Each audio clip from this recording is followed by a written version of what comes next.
आसुछि विश्व पखाल दिवस। ओडिया घरर प्रिय खाद्य पखाल। गरीब दिन मजुरिया ठारू आरंभ करी बड़ बुढ़िया समस्तंको प्रिय खाद्य पखाल। से कुड़िया घर हेउ कि शौकीन होटेल सबुठी आज आसर जमिछि पखाल कंसार।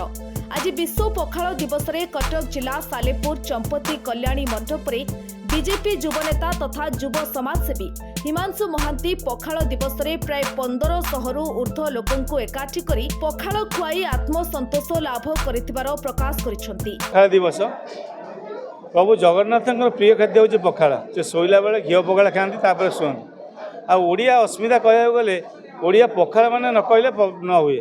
जो मैंने पखाल न खाई से ओडिया नुहति। मो जानवर समस्त पखाल को भल पाते गरीब हो बड़ लोक हो ज्ञानी हो गुणी हो समस्त पखाल को भल पाते। जो मैंने पखाल को भल पाते से दिवस से एमती ओडिशा कहीं ना कि विश्वर कहीं ना जे पखाल को भल पाए। जो पखाल आज खाई समस्ते आज मन गोटे हस बुड़ी आम समस्ते टांगी सालेपुर गोटे विकसित सालेपुर करी आशा करूँ। समस्ते एकत्रित होइछु सालेपुर निर्वाचन माँ माउसी गुरुजन भाई भौणी समस्ते एकत्रित होइछु। आज समस्त मिसिक पखाल खाइबू एवं सालेपुर को विकास करी बोली आकाश रखिछु। आम ओडियांको जनजीवन में पारंपरिक खाद्य पखालर स्थान स्वतंत्र। यह केवल आम पई एक खाद्य नुहे बरं खाद्य पई थिबा आमर भल पाइबा श्रद्धा और सदिच्छर निछक प्रमाण बोली कहिथिले।